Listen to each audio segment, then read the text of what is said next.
stay here. I risk everything. I leave everything behind. Serio. Или потому что я сильная. Ayah!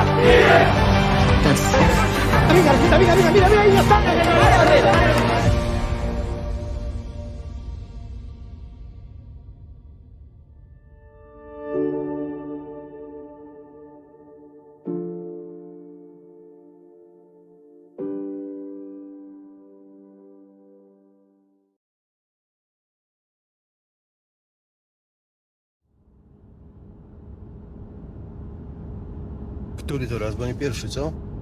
Trzeci. No, do 3 razy sztuka. Przepraszam. Potrzebuję hajsu na egzamin. Skąd ci wezmę? Tata poprosi. Siema. Niezły jest. Ile ty masz lat? 18. Niedługo. To wróć, jak będziesz pełnoletnia. Ale ja nie do pracy, ja w sprawie ojca. A w ogóle co u niego? Nie wiem. Mam taki układ, że ja nie wiem co u niego, on nie wie co u mnie. Halo, Olka, za ile będziesz? Co się stało? Na budowie był wypadek. Co? Krzysztof Chudzik nie żyje. Nie będzie tata leżał gdzieś tam nie wiadomo gdzie. Trzeba go stamtąd zabrać.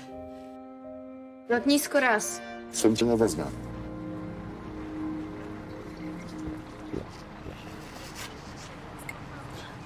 A teraz?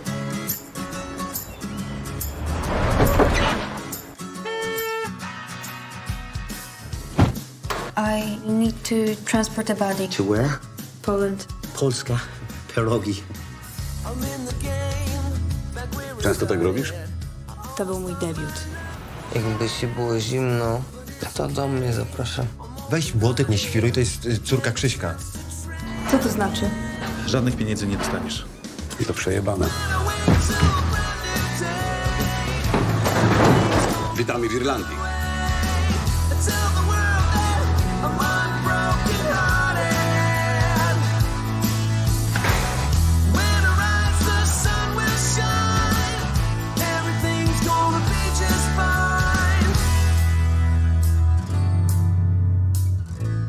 Dasz radę.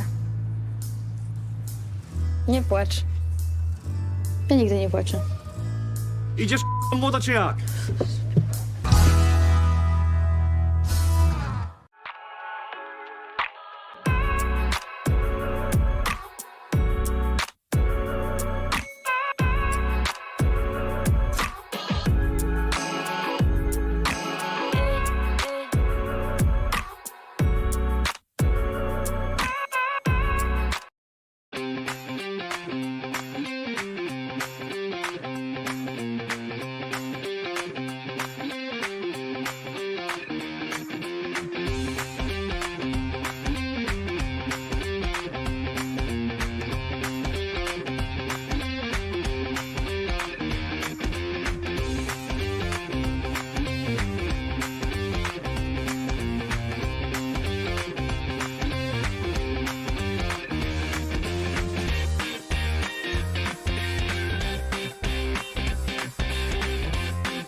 Hello, everyone. Good afternoon. It is good to see you all again here at our Europe on Screen 2021 Film Talk. And this afternoon, on this lovely Thursday, 23rd of September, we will have a chat with Mr. Piotr Domalewski, the director of, hi, Piotr. Hi. The director of a very relieving, I think it's refreshing teenager movie of called I Never Cried. As it is a Polish film that it is also a co-production and supported by the Iris. by the Irish Film Institute, actually.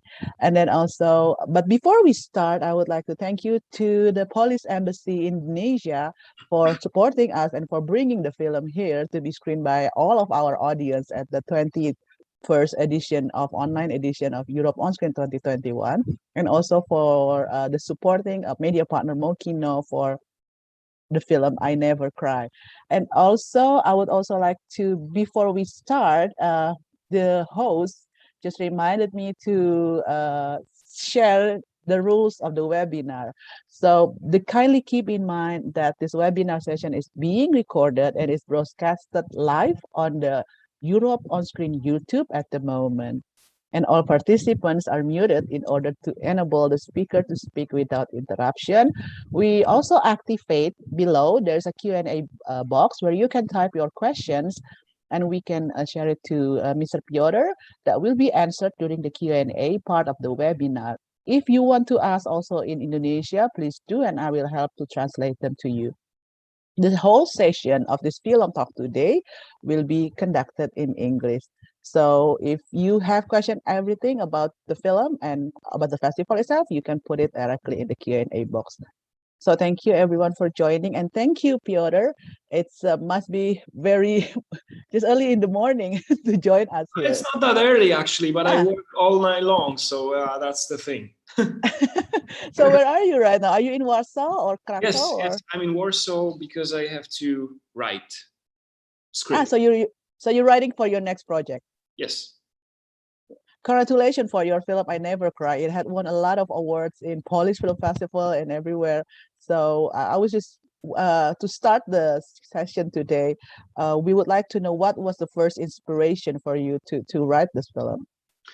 Well, as you probably noticed, there is a sign that the film is inspired by true events, by the true story, I would say. And it's not a secret. At the beginning, we wanted to keep it secret because it was too personal. But the core of the story, the beginning of the story, is inspired by the story of my DOP, of Piotr, who is the author of cinematography in the film.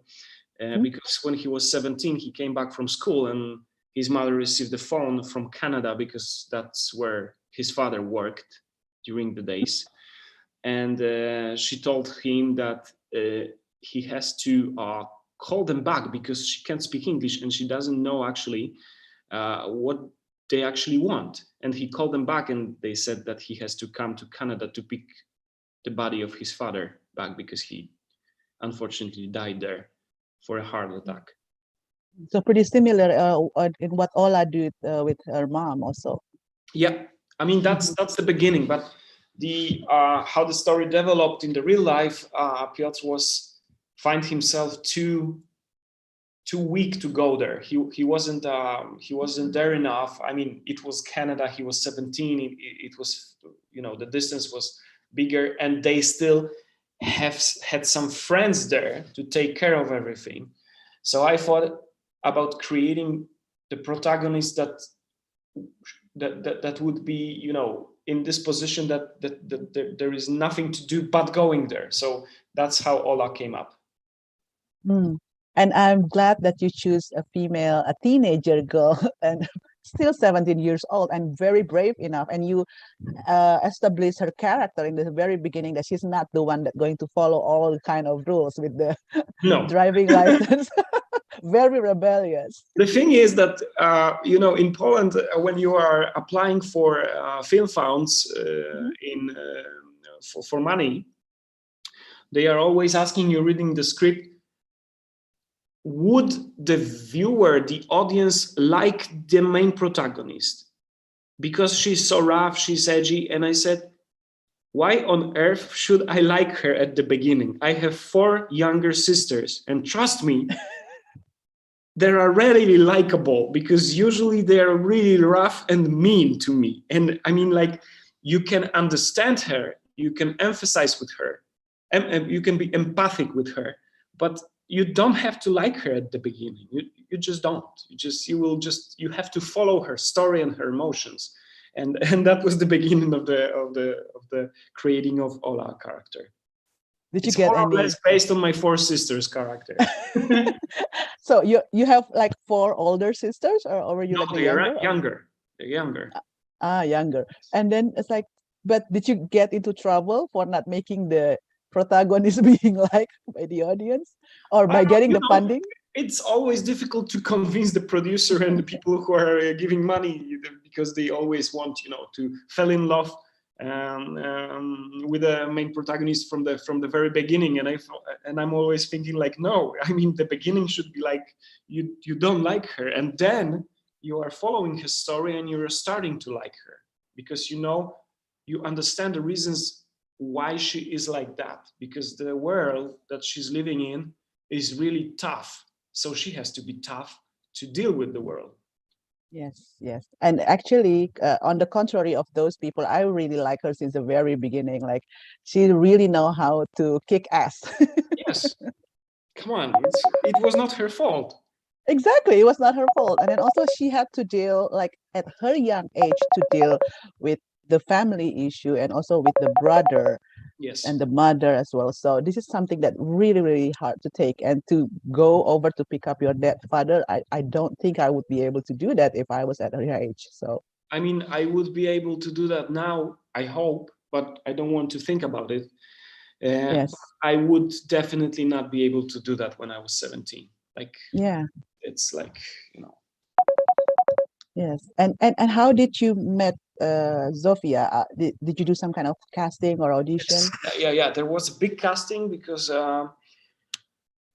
well, luckily it appeared that my first film, which title was Silent Night, was a big success in Poland. So I was like, when we announced the audition, the online audition, which was the self-tape sending, there were like 1,200 young actresses and amateurs sending their videos. We were watching that for 4 days long. 8 hours a day, 4 days, because there was so many content, so much content to watch. And then we shortlisted like 80 people and started to make live auditions with them. And then she appeared there. There is a funny story connected to her appearance of the casting, like really Please fun. share. And I love to tell that story. I mean, she was the one that told me the story from the beginning, and I love to repeat it because it's really, really ridiculous somehow. and on the other hand, it shows how coincidence, or how how mysteries, the casting and whatever it happens about the film. So basically, she was not even an actress. She was in school, in film school, in Łódź, the most famous film school in Poland, and she got the information from authorities from the school, that from the dean's office, that there are 2 auditions, 2 castings. One is for romantic comedy and the second is for our film.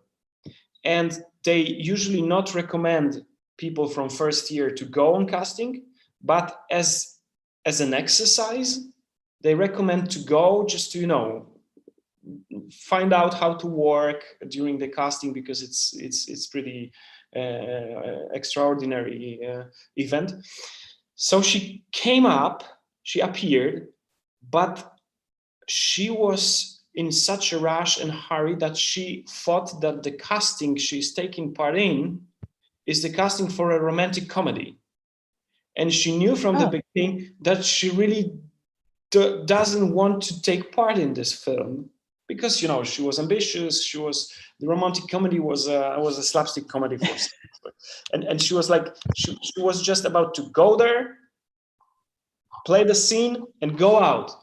And she was really, really angry because she was like, and so we got like several tries of the scene, and it was really difficult because I was giving her advices or tips, and she was, no, I will do it my way. And I was like, okay, as long as it's believable, as long as it's well acted, you do it your way as you want.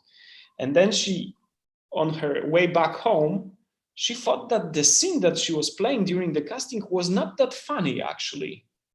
and she checked her email and realized that that was not the casting for the romantic comedy, but for her film. And that's the beginning for her to be in the story. Yeah.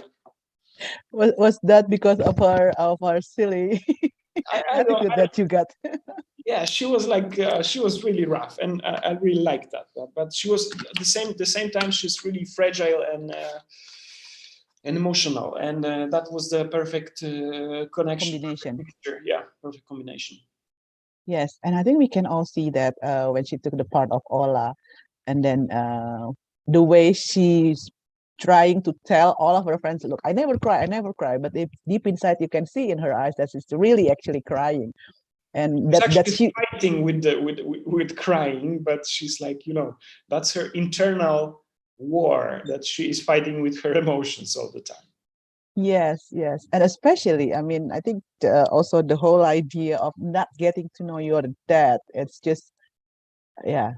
And but for me, the most I think the most appealing scene would be the one in the morgue when the doctor or the guy, the autopsy guy, is asking about, are you sure this is your dad? It's like, yeah, but yes.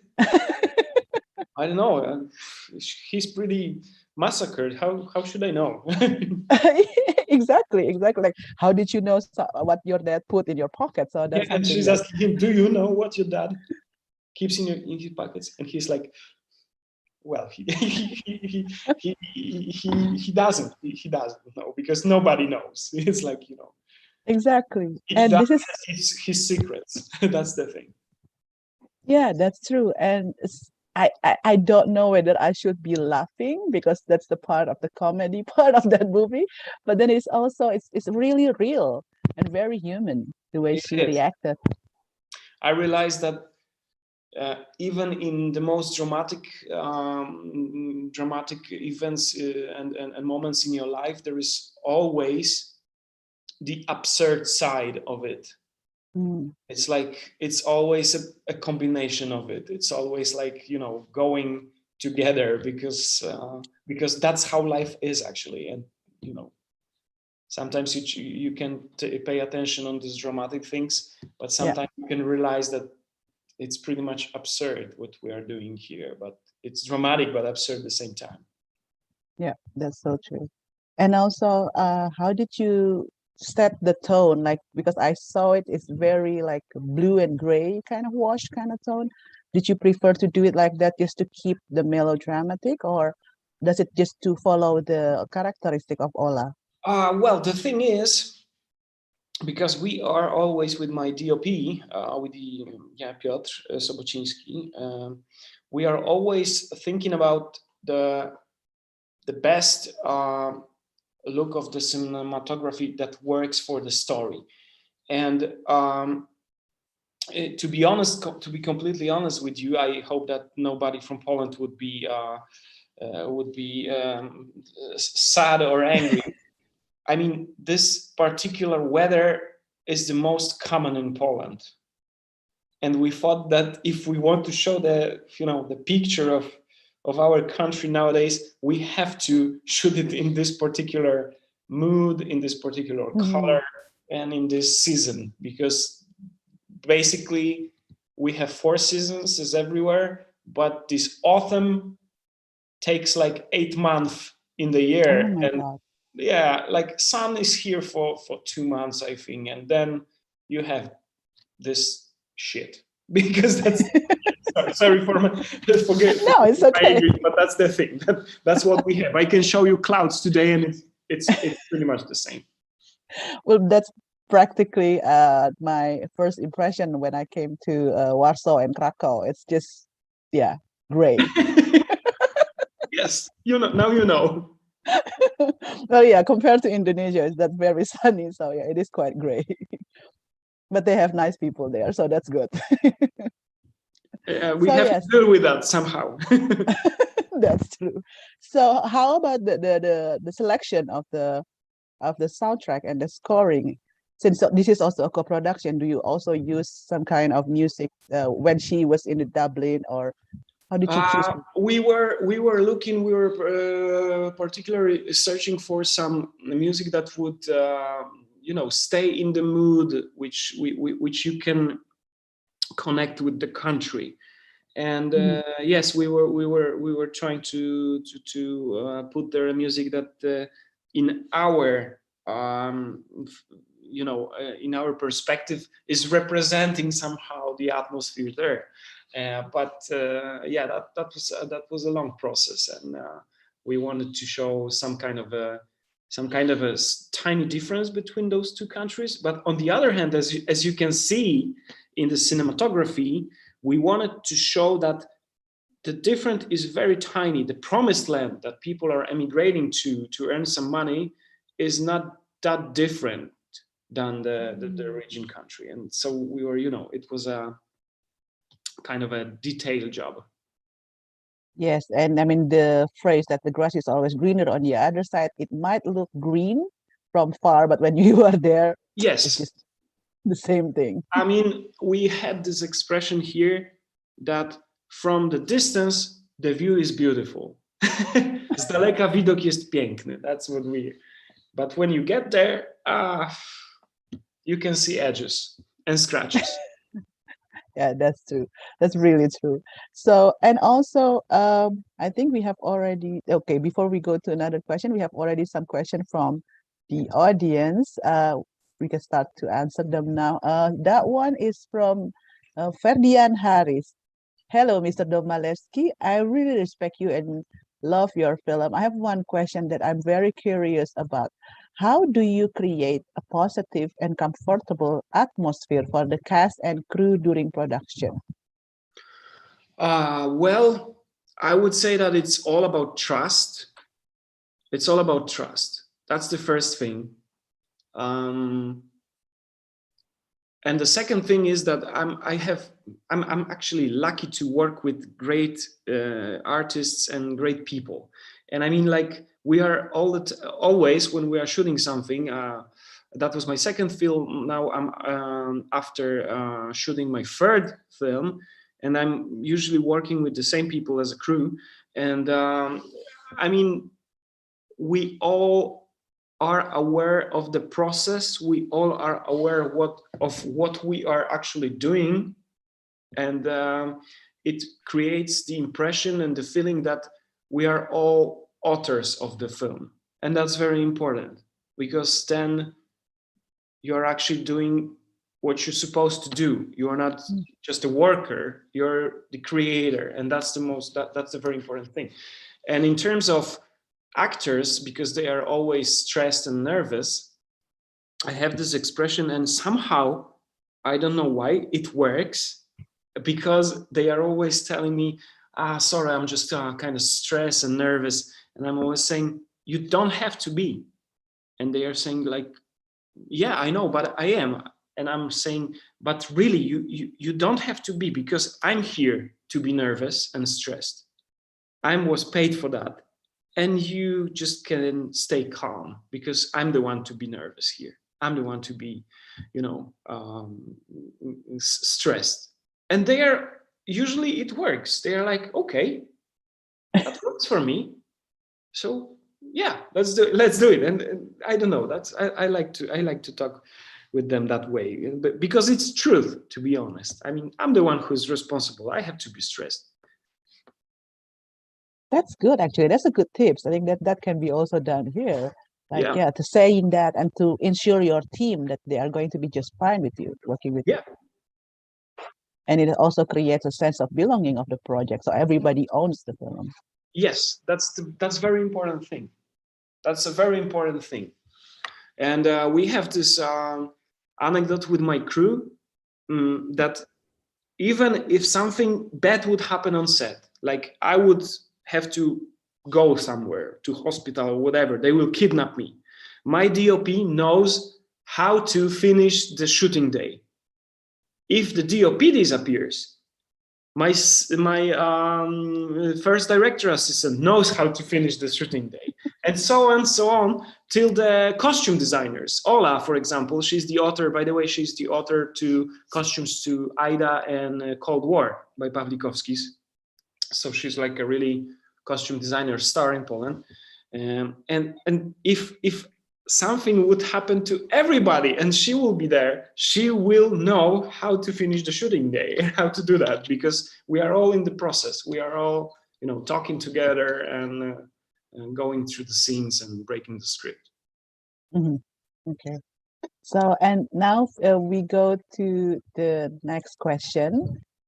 This is from Gaston Suhadi. He was asking in Indonesian. So he was asking that in one of the scene towards the end, a character said to Ola that you are a typical Polish with regard to money sent from overseas and use it without. Do you think Ola is a kind of a representative of the young Polish people? Yes. It's a short answer, but yes, yeah. As I mentioned, the prototype for the character were my 4 younger sisters, and they are of course completely different to each other. I know they are sisters, but they are not the same person.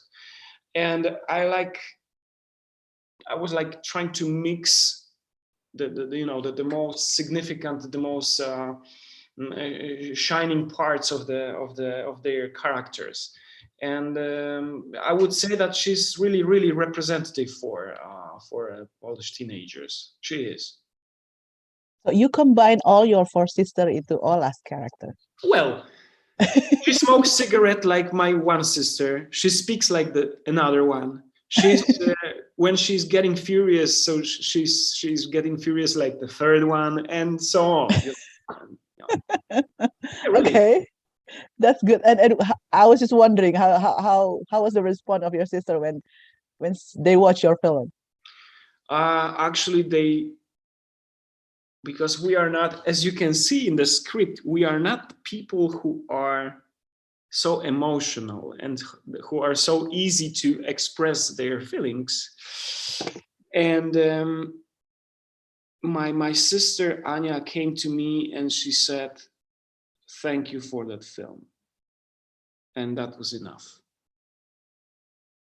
Because I knew that it meant something for her.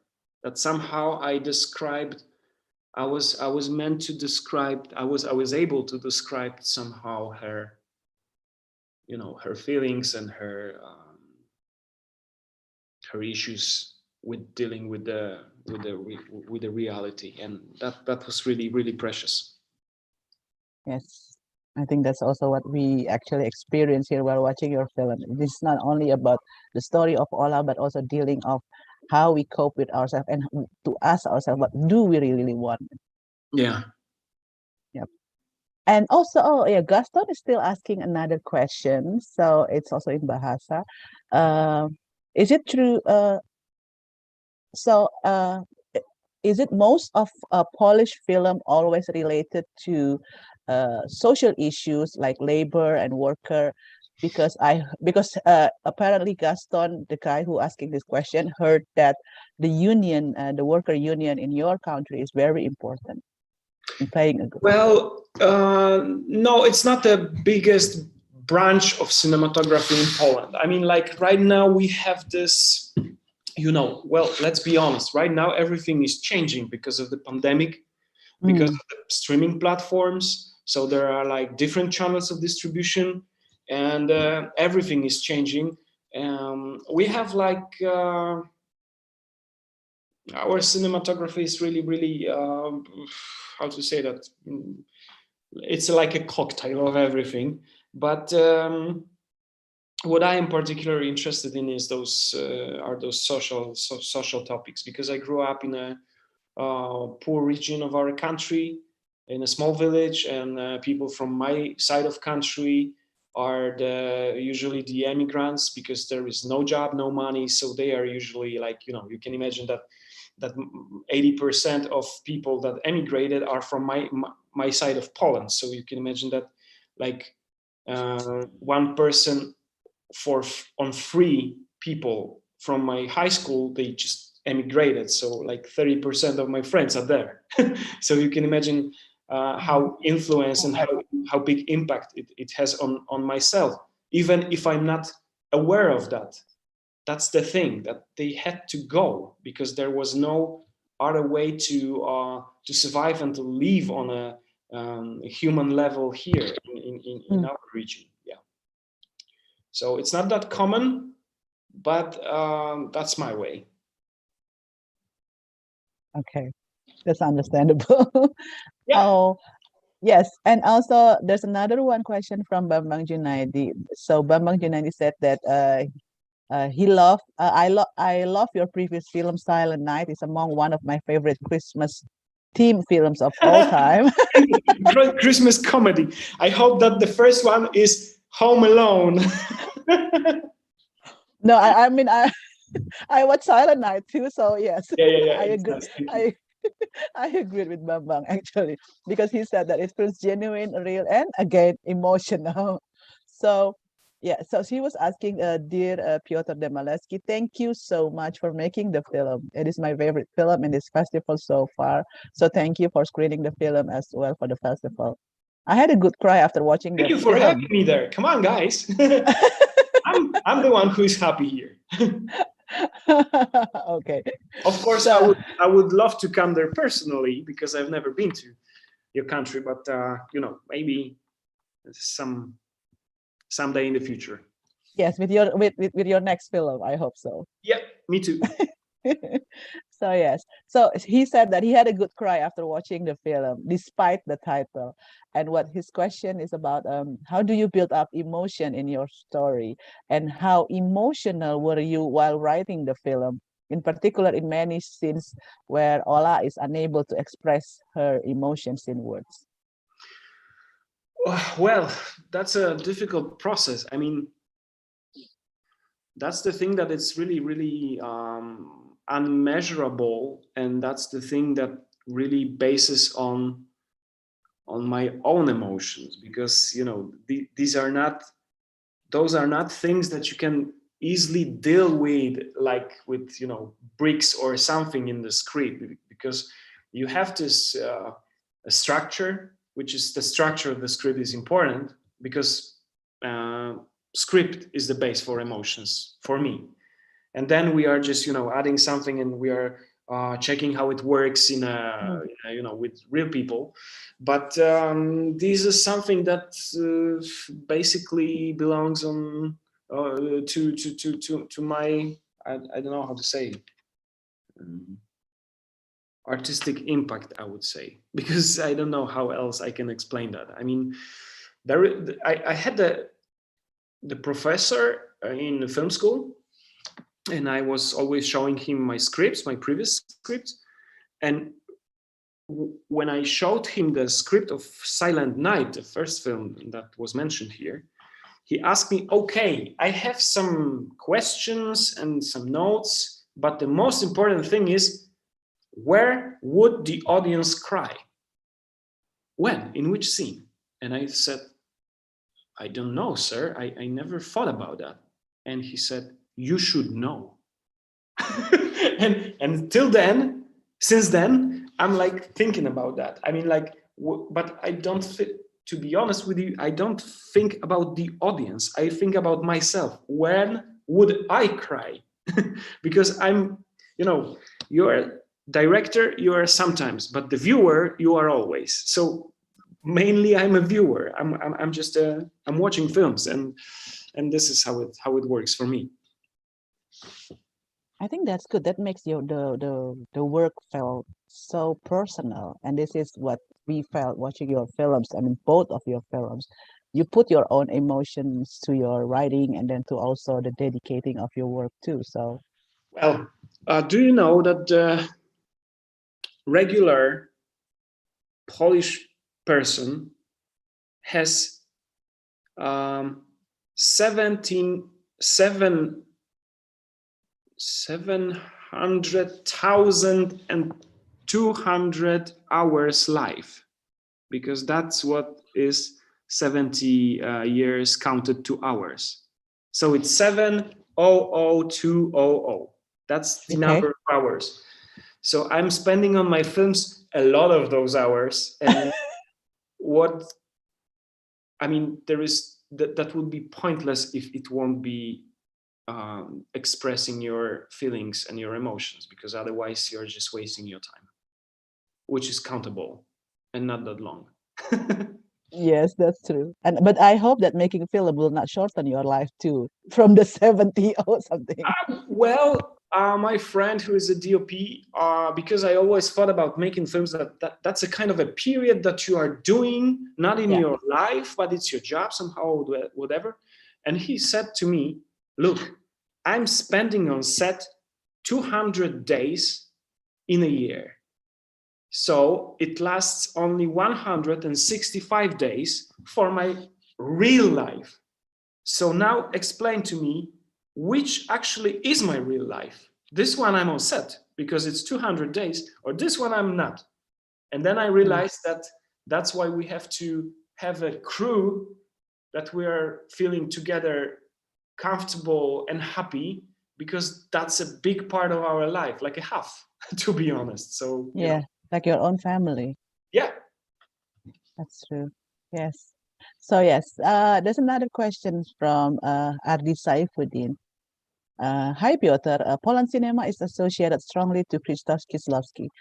Does his legacy has any impact on your filmmaking? Yes.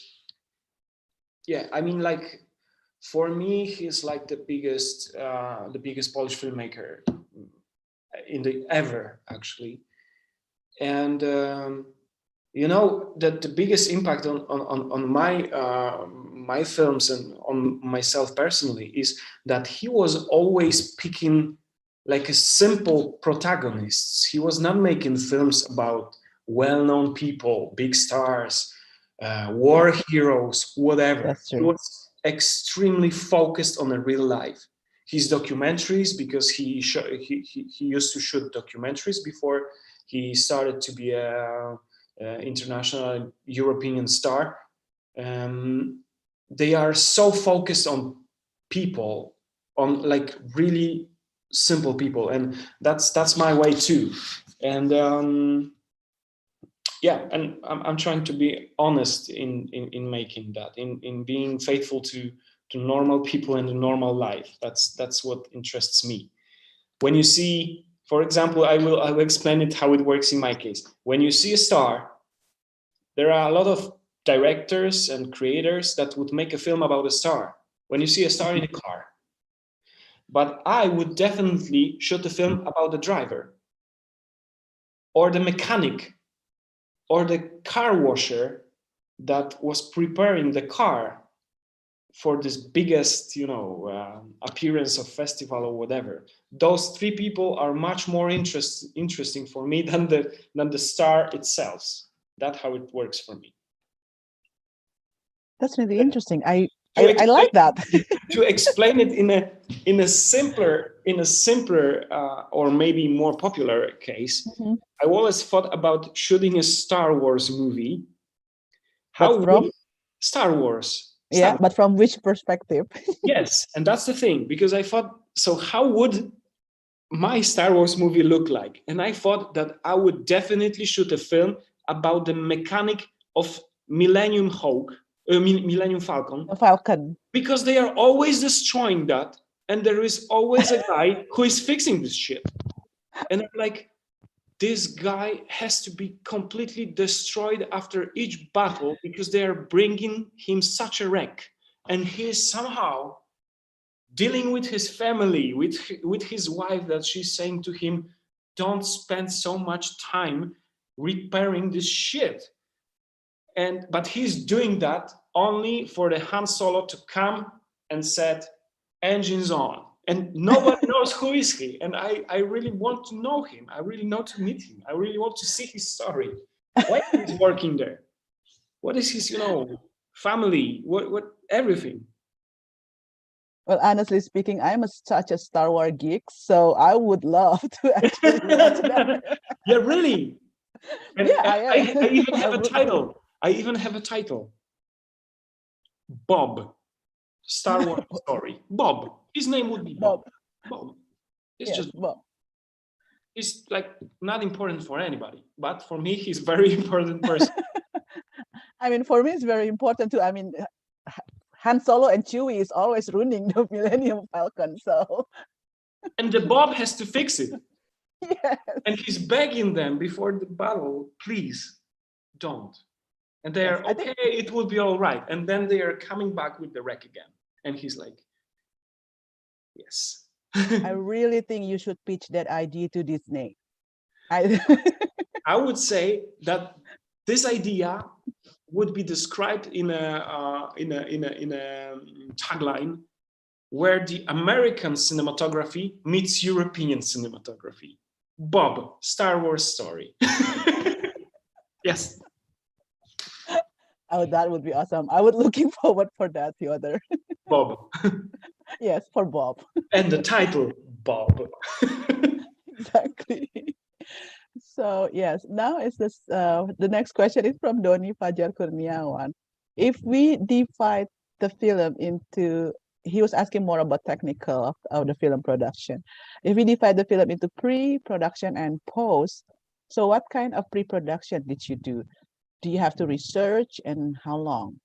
Oh my God, it was like extremely, for me, it was like extremely exhausting process and very long, because we had to, well, first of all, I had to develop the story. Second of all, I had to make a big scouting and documentation, and research, not only about the locations or whatever, but I wanted to be as honest as it's possible to this story, because it's a story of many people, many real people.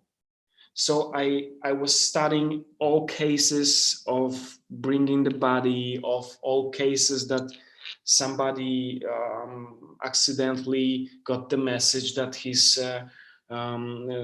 son, father, brother died there for some reasons. And it was like really, really dark thing. I mean, going deep into that. And then I had a big searching for all these technical issues about workers there and whatever. That was kind of easy for me. This technical issue about the workers' life in Ireland, because my brother is an immigrant and he lives there and he works as a worker on a construction. Oh. Yes, because I also have one brother. Okay, I thought that you were just like with all your sisters. No, I have also one brother. So 4 sisters, 1 brother. And I was there. I was in this, when you can see those, I don't know how to say that, the social flats or barracks for workers. Okay. I was in such barrack. I spent the night there because my brother invited me to come, and he was kind of ashamed that he lives in such conditions, and he wanted to rent a hotel or hostel. But I told him, what the fuck are you talking about? I want to see what your life is as an instance, and as in a substance. And he brought me there, and I saw those people. I met them. I saw this, environment and everything. So that was kind of easy for me, because my brother is researching that for me since 6 or 7 years. So you can imagine. I have a great researcher. So the whole family is involved in making your film. That's really cute. I make it kind of personal always. So that's the reason. And to be honest, I'm not really interested into publicity or like popular topics. So I'm always trying to be as faithful to the real life and the real situation as it's possible. So that's maybe that I'm searching for so close sources of knowledge, because who can tell you more and more honest, more honestly than your brother who experienced that. Yeah. So a real life experience. So that's Yes. So yes, and then the next question is from Alif Imam Zaki. Hi Piotr, if I may ask, what is the most challenging part in the making of the movie? I would say that everything is challenging on the different levels. It's always like the most challenging thing is to collect the money. But I, as a director, I'm not 100% responsible for that. I mean, I have a producer, he's dealing with that. But, well, I would say the most difficult thing is to prepare for the film on such a level that you know that you won't make any mistake, because you have to be sure on set that what you are doing is really the thing you want to do. That would be the most difficult thing, because it's like a theoretical physics. You are not there, you just have to create it all in your mind. And that's the most difficult thing. Okay, that's really interesting, because I've never heard anyone saying that actually in among of our film talks, either a film talks. So yes, now the next questions is we have still 2 questions. I hope you don't mind. Great. So yes, it is from Ferdian Haris. He was asking in Indonesian language. So how do you make a character in the movie as complex as the character in the real world, and how do you able to get the empathy towards the character? It's a funny thing, because I was thinking about that recently, last days, because I'm writing something new here, and I'm working with somebody because that's the adaptation of the book. So I am working with the author of the book. So the author he's writing novels. So he's more or less focused on action. And I thought, okay, Kuba, now we have the structure, and now we have to think what this character prefers, coffee or tea. And if it's the coffee, how the character likes it to be, with milk, rough, espresso, whatever. Because all those things, you even don't have to show it in the film, but you have to be aware of that, because then you know that you are creating a real person, not a figure who is bad or good, but it's a real person somehow. It appears that it might be a real person if you are focused on those simple things. How does she smoke cigarettes? How does she keep them? She prefers slims or regular? What everything is important for it, and it's like, yeah, this process is very how to say that, possessive, because you are starting to think in that, and in the end it appears that you are thinking only about that, because the structure is there, and its structure works, if it works, of course. But this level is completely different. That's something completely different. Yeah, I don't know if it's the answer for the question, but I hope it is, because that's how I do that. Yeah, so the way you do it, that you put into details and little things that actually represent the whole character as a total person, like what you're saying, like how Ola probably smokes, or does he prefers the one that's small, or the one that roll, or the one that, yeah, so. Or for example, I will explain that.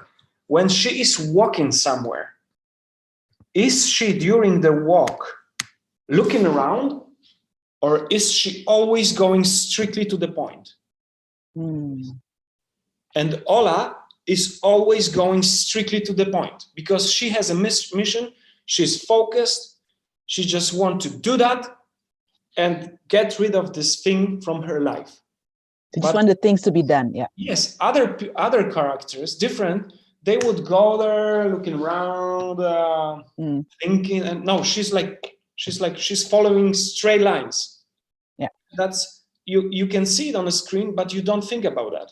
But that's the part of this creation of the character that you ask for. That's the very important part, actually. That's a good example, actually. Yes. And now we have come to one last question from the audience. So Gaston was asking, after watching this film, I was just wondering, what is the a habit of a Polish people, like by looking work at the abroad, like what Ola's fathers did. And is it especially to to Ireland, or to other country? You mean The destination of the worker for the people who yeah, work we abroad. have, you know, it's a funny thing because we in Poland, each generation has its own emigration wave.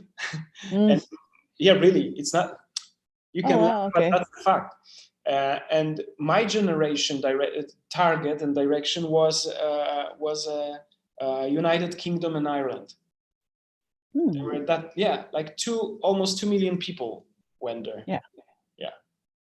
So that was that's the destination for my generation and for my experience. And but my father's generation, they were emigrating to Canada and United States.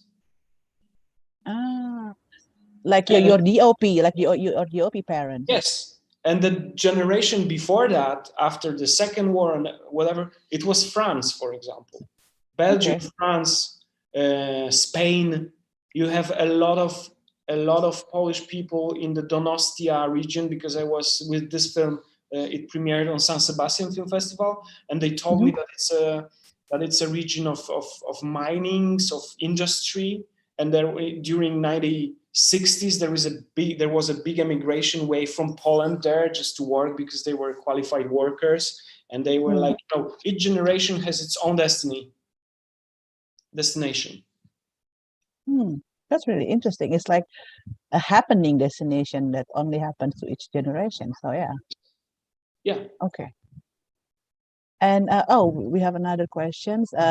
Doni Fajar Kurniawan, I Think I Never Cry is based fiction. It's a fiction based on a true story. Yes, we have discussed that earlier actually. So Ola really have a happy ending about this. Do you agree about that, and why? No. For me, the ending is happy.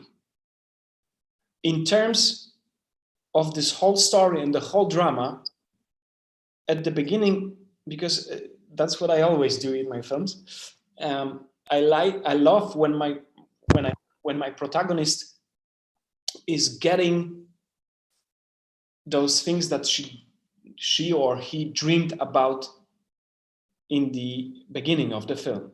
So she wanted to have some connection and have a car, and basically you can simplify that to drive a car with her father. That was her dream. She was trying to pass her driving license and whatever exam.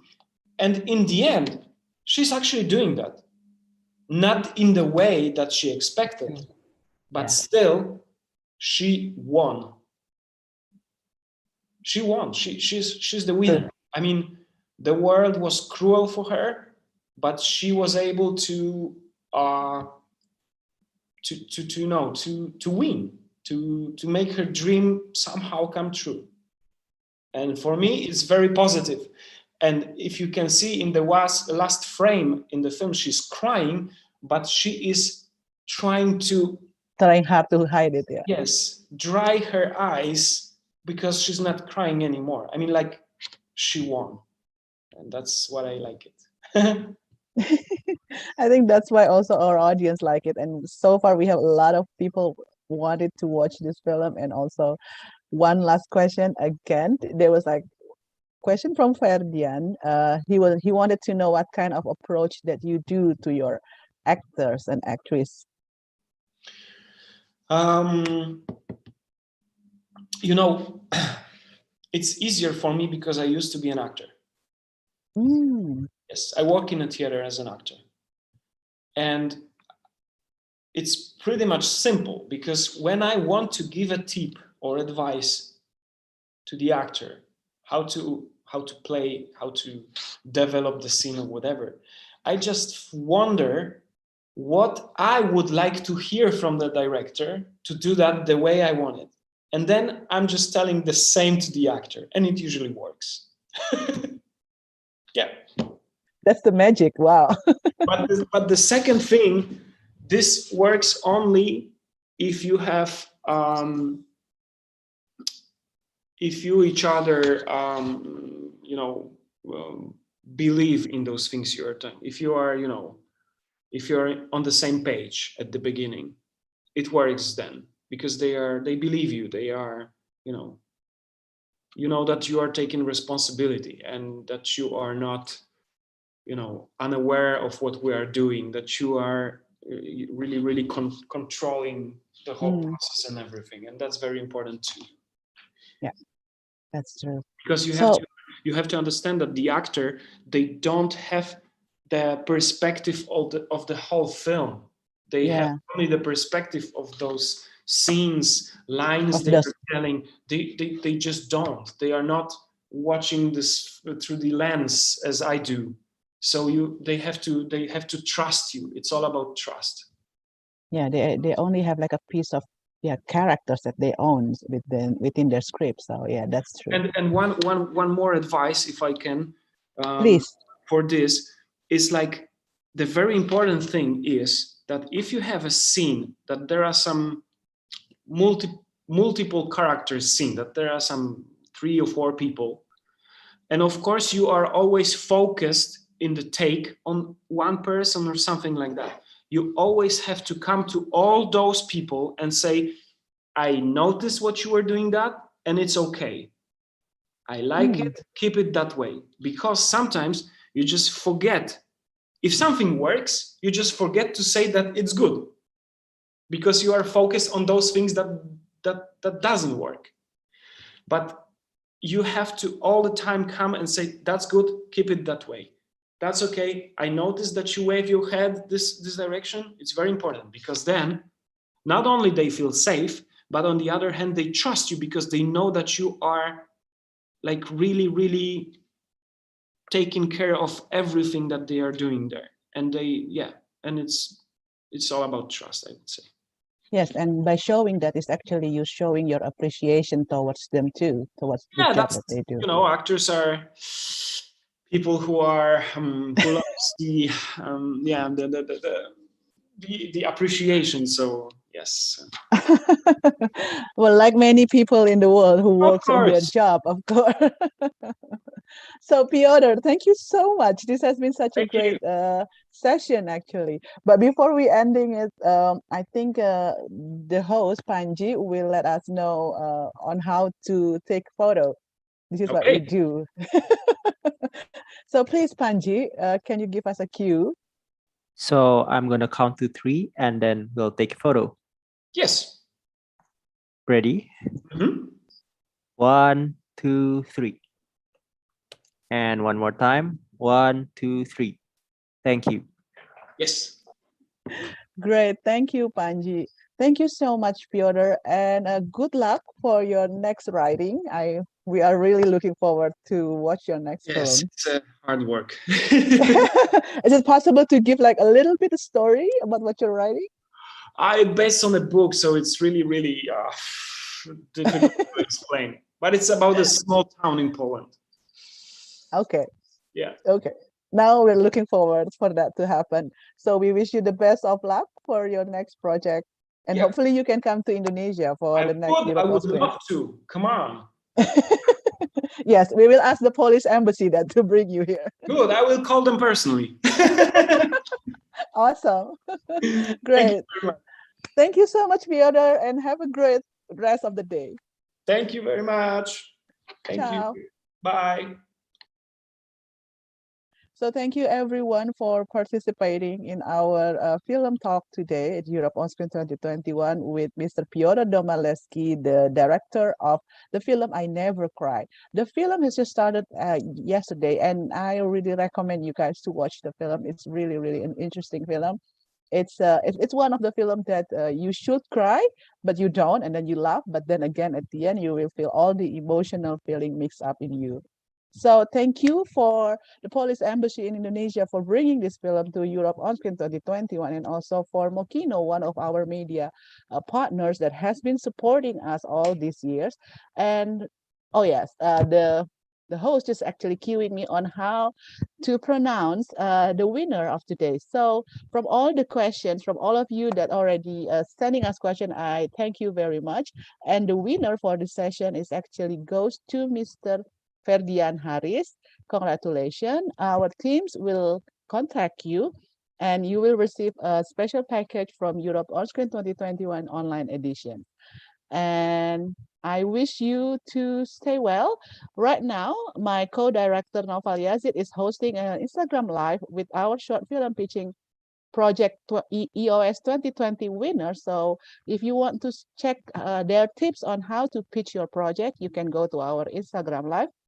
But tonight, we will also talk again with them at 7 p.m. in our film talk in Europe on Screen 2021 to talk about their film that just been screen premiered in Europe on Screen 2021 online edition yesterday. So I hope to see you all again tonight and stay safe meanwhile. Ciao.